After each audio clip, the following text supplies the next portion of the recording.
रामायण की अमृत धारा में आप सबका स्वागत है।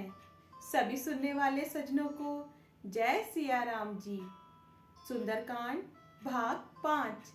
सियापति रामचंद्र जी की जय, पवन सुत हनुमान जी की जय, उमापति महादेव जी की जय।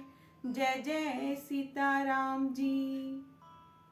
रामायण के पिछले भाग में आपने वहां तक सुना था जब हनुमान जी कहते हैं कि रावण ब्रह्म को छोड़कर भक्त बलिहारी भगवान को भजो। अब इसके आगे से हनुमान जी रावण से कहते हैं कि जो देवता राक्षस और समस्त चराचर को खा जाता है, वह काल भी जिनके डर से अत्यंत डरता है, उनसे कदापि बैर ना करो और मेरे कहने से जानकी जी को दे दो। दोहा।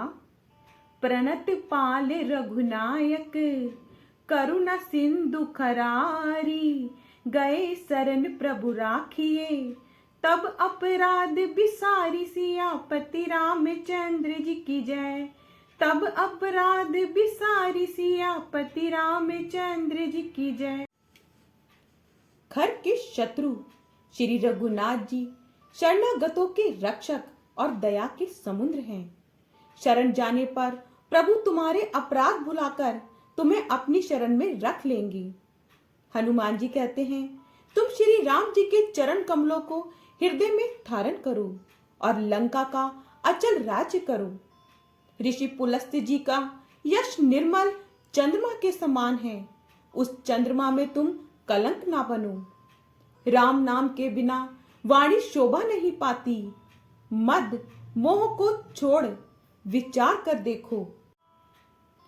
हे देवताओं के शत्रु, जिस तरह सब गहनों से सजी हुई सुंदर स्त्री भी कपड़ों के बिना शोभा नहीं पाती, उसी तरह राम विमुख पुरुष की संपत्ति और प्रभुता रही हुई भी चली जाती है। उसका पाना ना पाने के समान है। जिन नदियों के मूल में कोई जल स्रोत नहीं है, अर्थात जिन्हें केवल बरसात का ही आसरा है, वे वर्षा बीत जाने पर फिर तुरंत ही सूख जाती हैं। हे रावण, सुनो, मैं प्रतिज्ञा करके कहता हूं कि राम विमुख की रक्षा करने वाला कोई भी नहीं है। हजारों शंकर, विष्णु और ब्रह्मा भी श्री राम जी के साथ द्रोह करने वाले तुमको नहीं बचा सकते। मोह मूल बहुसूल प्रद, त्यागहु तम अभिमाने, भजेउ राम रघुनायक, कृपा सिंधु भगवान। सियापति रामचंद्र जी की जय, कृपा सिंधु भगवान। सियापति रामचंद्र जी की जय। मोह ही जिसका मूल है, ऐसे ज्ञान जनित बहुत पीड़ा देने वाले तम रूप अभिमान का त्याग कर दो और रघुकुल के स्वामी कृपा के समुद्र भगवान श्री रामचंद्र जी का भजन करो। हनुमान जी ने भक्ति, ज्ञान, वैराग्य और नीति से बहुत ही हित की वाणी कही, तो भी वह महान अभिमानी रावण बहुत हंसकर बोला कि हमें ये बंदर बड़ा ज्ञानी गुरु मिला है। रे दुष्ट, तेरी मृत्यु निकट आ गई है। अधम मुझे शिक्षा देने चला है।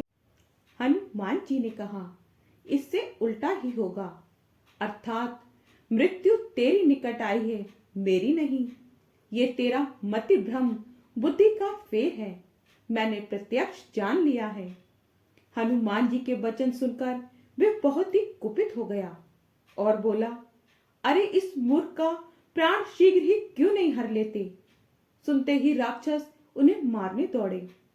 उसी समय मंत्रियों के साथ विवेश्वर जी वहां आ पहुंचे।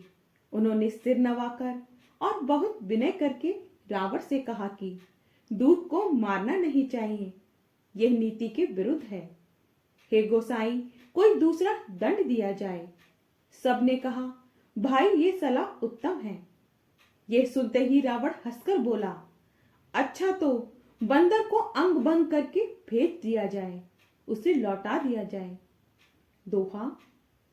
कपि के ममता पूछ परे, सब है कहू समुझाई।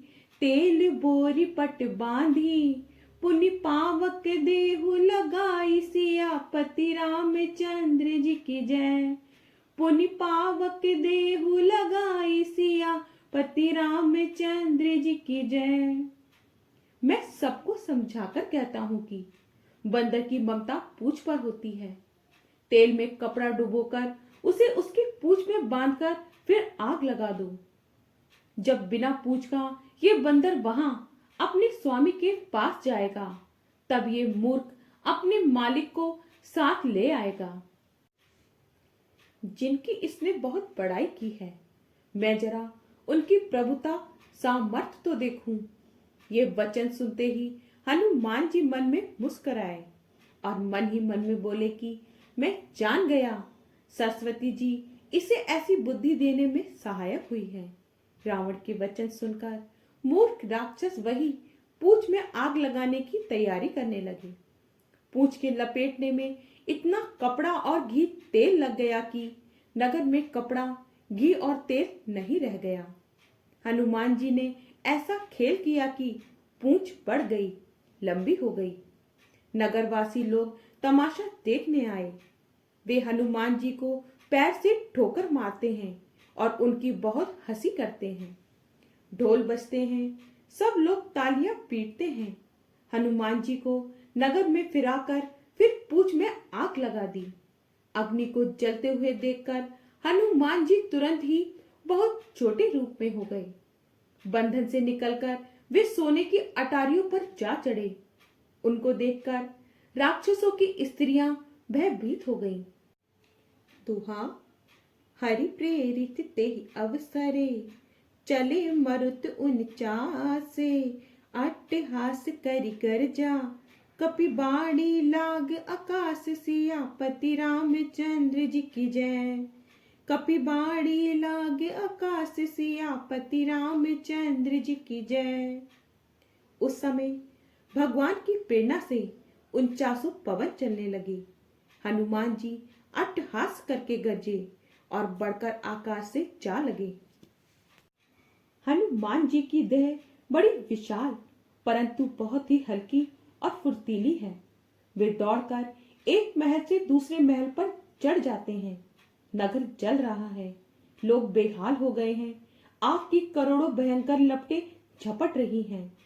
लोग हाय बप्पा, हाय मैया कहकर इस अवसर पर हमें कौन बचावेगा, चारों ओर यही पुकार सुनाई पड़ रही है।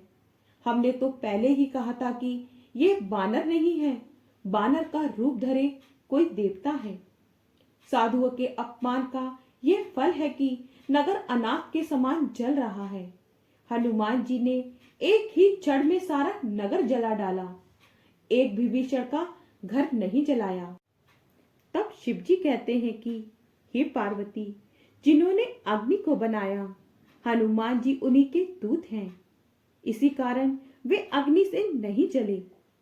हनुमान जी ने उलट पलट कर एक ओर से दूसरी ओर तक सारी लंका जला दी। फिर वे समुद्र में कूद पड़े। दोहा। पूछ बुझाई खोई श्रम, धरि लघु रूप बहोरी।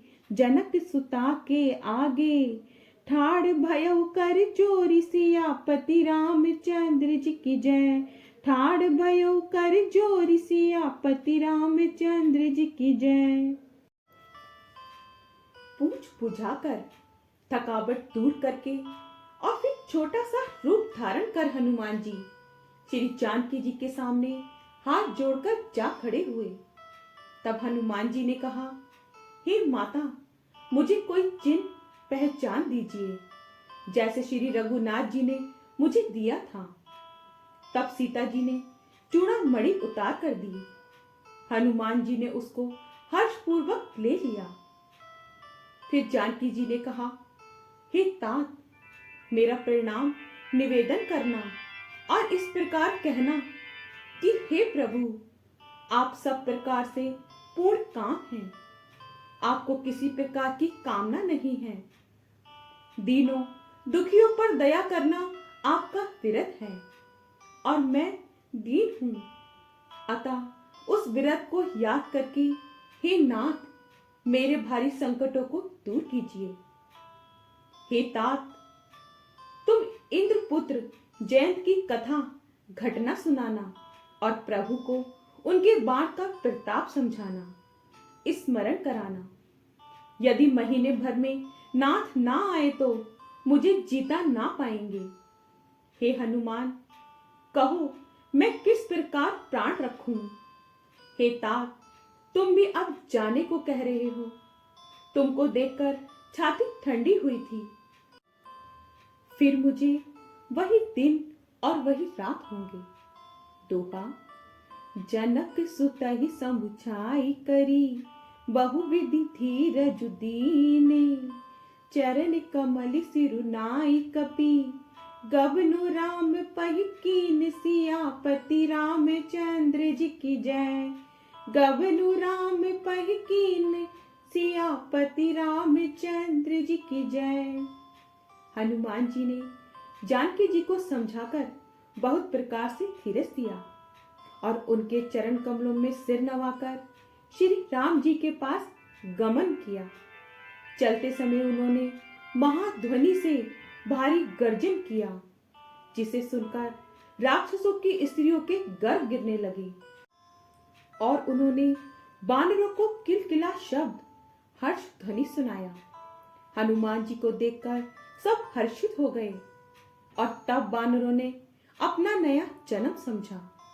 हनुमान जी का मुख प्रसन्न है और शरीर में तेज विराजमान है, जिससे उन्होंने समझ लिया कि ये श्री रामचंद्र जी का कार्य कर आए हैं।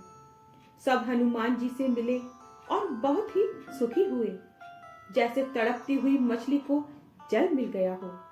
सब हर्षित होकर नए नए इतिहास वृत्तांत पूछते कहते हुए श्री रघुनाथ जी के पास चले। आगे का भाग कल। जय सिया राम जी। आपको पसंद आए तो लाइक शेयर कमेंट्स कीजिए और हमारे चैनल को सब्सक्राइब कीजिए। जय सिया राम जी।